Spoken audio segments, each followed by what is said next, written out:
পারিবারিক টানাপোড়েনের গল্পে এবার নির্মিত হলো নাটক অভাগীর সংসার। শাশুড়ি মনিরা মিঠু ও দুলাভাই জয়রাজের সঙ্গে রেশারেশির এই গল্পে অভাগী বউ হিসেবে দেখা গেছে অভিনেত্রী মিহি আহসানকে।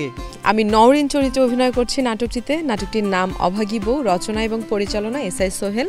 নাটকটা ভীষণ সুন্দর একটা গল্প এবং আমার কো আর্টিস্টটাও খুবই নাইস। যেমন শেষ একটা সিন করেছিলাম, খুবই মজা লেগেছে আমার। মিঠু আপা, মনিরা মিঠু আপা এত সুন্দর করে ডায়লগ ডেলিভারি দিচ্ছে যে অপোজিটে আমি ছিলাম দাঁড়িয়ে, আমার কোনো গ্লিসারিন ছাড়া আমি চোখে অনবরত পানি চলে এসেছে এবং হাওমাও করে কান্না করে দিয়েছি।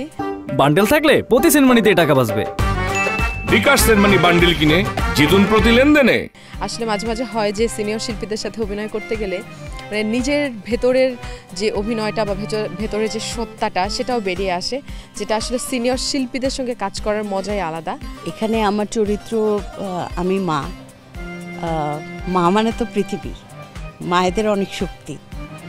তারা যেমন শাসন করে, তারা তেমন আদর করে, তারা যেমন অতি কঠোর হয়, তারা তেমনি সন্তানকে বুকেও টেনে নেয়। একজন মায়ের দায়িত্ব কিন্তু অনেক, এবং একজন মায়ের ভূমিকা অনেক ভূমিকায় তাকে অভিনয় করতে হয়। একজন মা মানে কিন্তু অভিনেত্রীও। সে সন্তানের সাথে একরকম অভিনয় করছে, সে হাজব্যান্ডের সঙ্গে আরেক রকম, সে তার মেয়ের জামার সঙ্গে অন্যরকম।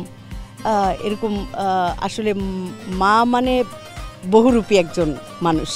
নির্মাতা এসআই সোহেলের নির্মাণে এবং আদিত্যের প্রযোজনায় অভাগীর সংসারে মিহির সঙ্গে জুটি বেঁধেছেন স্বপ্নবাজ অভিনেতা তুহিন চৌধুরী। আমার চরিত্রের নাম হচ্ছে রাশেদ। খুবই সাবলীল একটা চরিত্র, যে তার বউকে প্রচণ্ড রকমের ভালোবাসে।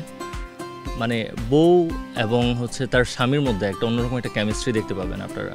আর পারিবারিক জটিলতা কিংবা ইউজুয়াল, আমি সবসময় চেষ্টা করি কি, আমি যে গল্পগুলোতে কাজ করি ম্যাক্সিমাম টাইম আমাকে নিয়ে যারা আমার নির্মাতা যারা আছেন তারাও সবসময় জানেন আমি একটু বাস্তব জীবন থেকে নেওয়া গল্পগুলোতে কাজ করতে বেশি স্বাচ্ছন্দ্য বোধ করি। তো আজকেও সেরকম একটা গল্প। নভেম্বরের শেষ সপ্তাহে আরাবি ফিল্মসে নাটকটি প্রচার হবে বলে জানিয়েছেন পরিচালক সোহেল। আর নাটকটি প্রযোজনা করেছেন আমাদের মাসুদুর রহমান আদিত্য ভাই, আমার বড় ভাই। আর নাটকটা রচনা এবং পরিচালনা করেছি আমি নিজেই, এসআই সোহেল। আর নাটকটি যাবে আমাদের ড্রিম আই প্রযোজনা প্রতিষ্ঠান ড্রিম আই, এবং নাটকটি অন এয়ার হবে আরাবি ফিল্মস ইউটিউব চ্যানেলে। আমার গল্পটা একটা মেসেজ আছে যে মেয়েদের বাচ্চা হয় না কেন।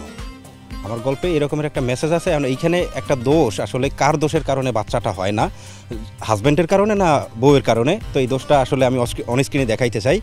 শিবলি আহমেদ, বাংলাদেশ প্রতিদিন।